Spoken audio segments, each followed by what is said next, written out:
కనబడలేదు. ఎందుకంటే అది కేవలం ప్రభు యొక్క పని నెరవేర్చడానికే ఆ రోజు ఉదయించి జ్ఞానులకు కనపడింది. దాని పని ఏంటంటే జ్ఞానులకు త్రోవ చూపించటం. క్రొత్త వారికి త్రోవ చూపించిన రీతిగా జ్ఞానులకు అది ప్రభు యొక్క మార్గాన్ని త్రోవ చూపించింది. దానియేలు గ్రంథం 12:3 ఏమనుందంటే, నీతి మార్గంలో బుద్ధిమంతులైతే ఆకాశ మండలంలోని జ్యోతులను పోలి ఉంటారు అని చెప్తూ అక్కడ ఏమనుందంటే, బుద్ధిమంతులైతే ఆకాశ మండలంలోని జ్యోతులను పోలిన వారే ప్రకాశించెదరు. నీతి మార్గమును అనుసరించి నడుచుకున్నట్లు ఎవరు అనేకులను త్రిప్పుదురో వారు నక్షత్రం వలె నిరంతరము ప్రకాశించెదరు. అట్రీతిగా ఈ నక్షత్రం ప్రకాశిస్తూ వారిని క్రీస్తునొద్దకు నడిపించు.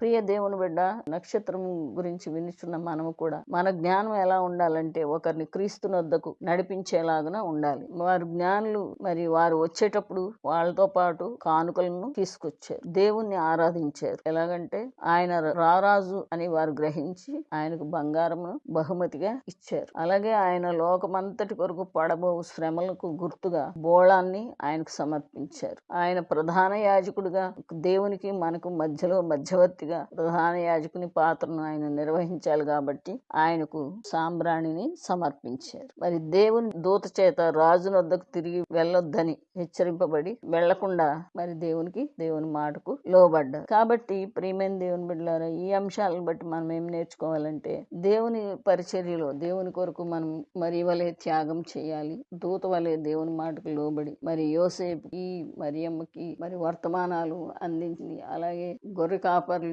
మాకెందుకులే ఈ సంగతులన్నీ అని వచ్చి చూసి ఊరుకునే ఉండకుండా వారు కన్న వాటిని విన్న వాటిని ప్రచురం చేశారు. అనేక సార్లు మనం మేలు పొందుతాం, దైవ దర్శనాలు పొందుతాం, కానీ వాటి అనుభవాలని మనం ఇతరులతో పంచుకోవడానికి చాలా సార్లు ఇష్టపడము. సాక్ష్యం చెప్పడానికి మనం ఉన్న స్థలంలోంచి లేవము. కానీ గొర్రె కాపర్లు వెంటనే స్పందించారు దూత మాటలు. కాబట్టి ప్రియమైన దేవుని బిడ్డలారా, అలాగే నక్షత్రం కూడా కేవలం యేసు ప్రభు యొక్క జాడను జ్ఞానులకు నడిపించడానికే ఆకాశంలో పుట్టినట్టుగా, దేవుడు పుట్టించినట్టుగా తన వంతు పరిచర్యను మాత్రమే తను చేసి జ్ఞానులు అక్కడికి నడిపించింది. ఆ తర్వాత అలాంటి నక్షత్రాన్ని మరి అన్నడు మనం ఆకాశంలో చూడము. ఇటు రీతిగా మరియా, గొర్రె కాపర్లు, జ్ఞానులు, యోసేపు, దూత వీళ్ళందరూ కూడా తమ వంతు పరిచర్యను వారు దేవుని కార్యక్రమానికి చేశారు. మరి దేవుని కార్యక్రమాల్లో మనం ఏమి సమర్పిస్తున్నాం, ఏం వదులుకోగలుగుతున్నాం, మన పనులు కొన్ని పక్కన పెట్టి దేవుని పరిచర్య కొరకు ముందుకు సాగుతున్నామా లేదా,